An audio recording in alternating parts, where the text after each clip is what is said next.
અને અન્ય સમાચારની વાત, પ્રધાનમંત્રી નરેન્દ્ર મોદી એક દિવસની ગુજરાત મુલાકાતે આવવાના છે। 15 નવેમ્બરે પીએમ મોદી ડેડિયાપાડાની મુલાકાત લેવાના છે। જનજાતીય ગૌરવ દિવસ ઉજવણીમાં તેઓ ઉપસ્થિત રહેશે, હાજરી આપશે।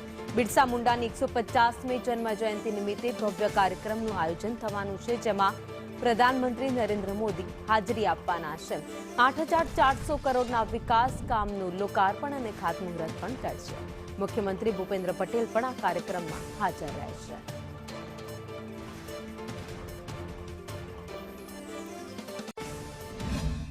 મને આનંદ છે કે આ વખતે પણ માનનીય નરેન્દ્રભાઈ ડેડિયાપાડામાં આવવાના છે, ત્યારે દેવમોગરા માતાજી, એમની માટેની આદિવાસી સમાજની શ્રદ્ધા, એમના આશીર્વાદ લઈને માનનીય વડાપ્રધાન શ્રી એ કાર્યક્રમ રાષ્ટ્રવ્યાપી છે।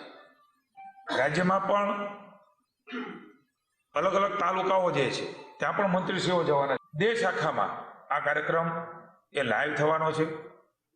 8400 કરોડથી વધુના પ્રકલ્પોનું લોકાર્પણ, ઉદ્ઘાટનો અને ખાતમુહૂર્તની ભેટ એ વડાપ્રધાન શ્રી આપવાના છે।